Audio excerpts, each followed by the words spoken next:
হঠাৎ যেন নিরীহ মাটিতে জন্ম নিয়েছে সচেতনতার ধান। জ্বলে পুড়ে মরে ছারখার, তবু মাথা নোয়াবার নয়। এ যেন সুকান্তে রেখে যাওয়া সেই দুর্মর বাংলাদেশ। বিনা যুদ্ধে নাহি দেব সুচক্র মেদিনী।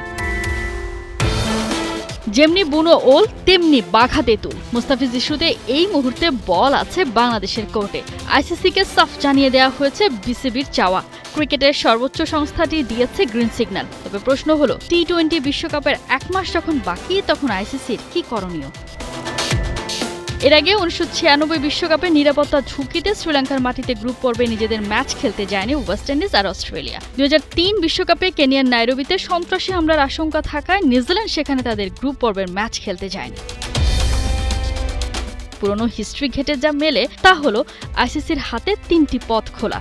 ভারত থেকে বাংলাদেশের ম্যাচ সরিয়ে শ্রীলঙ্কায় নিয়ে যাওয়া, নয়তো ভারতে অনুষ্ঠেয় ম্যাচ বাংলাদেশকে ছেড়ে দিতে হবে। সেক্ষেত্রে প্রতিপক্ষ দল পূর্ণ পয়েন্ট পেয়ে যাবে। আর সবচেয়ে কঠিন পন্থাটি হলো বাংলাদেশকে বিশ্বকাপ থেকে বাতিল করে দেয়া।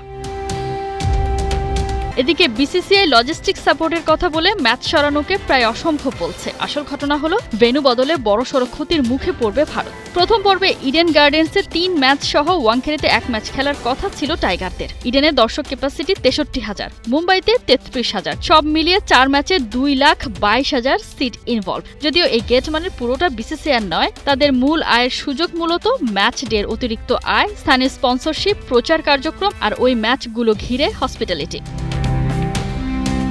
এবার আইসিসি যদি ভারত থেকে ম্যাচ সরিয়ে নেয় এবং ভেন্যুতে কোনো বিকল্প ম্যাচ না ফেলে, তাহলে ম্যাচ ডেতে 60 থেকে 90% দর্শক উপস্থিতি এবং গড় টিকিট মূল্য 500 থেকে 1,500 রুপি ধরে ক্ষতির পরিমাণ দাঁড়ায় আনুমানিক 7 থেকে 30 কোটি রুপির মতো। এদিকে আইসিসি যদি ভারত শ্রীলঙ্কা সূচির ভেতরে ভেন্যু বা তারিখ অদল-বদল করে, তবে আয়ের তেমন কোনো ক্ষতি হবে না। সেক্ষেত্রে মূল প্রভাব পড়বে লজিস্টিক আর নতুন করে পরিকল্পনার খরচে। এবার দেখা যাক কোন পথে হাঁটে আইসিসি। ইটের বদলে পাটকেল মেরে ভারতকে গার্ডস দেখিয়ে দিয়েছে বিসিবি। এবার পালা আইসিসির। এটাই সুযোগ ভারতকে যোগ্য জবাব দিয়ে নিজেদের সত্যিকারের ক্ষমতা দেখানোর।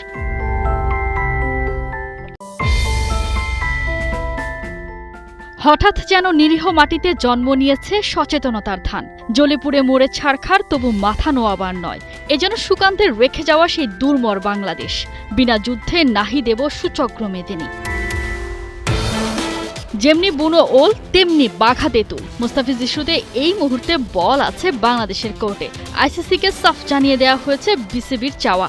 ক্রিকেটের সর্বোচ্চ সংস্থাটি দিয়েছে গ্রিন সিগন্যাল। তবে প্রশ্ন হলো, টি-20 বিশ্বকাপের 1 মাস যখন বাকি, তখন আইসিসির কি করণীয়?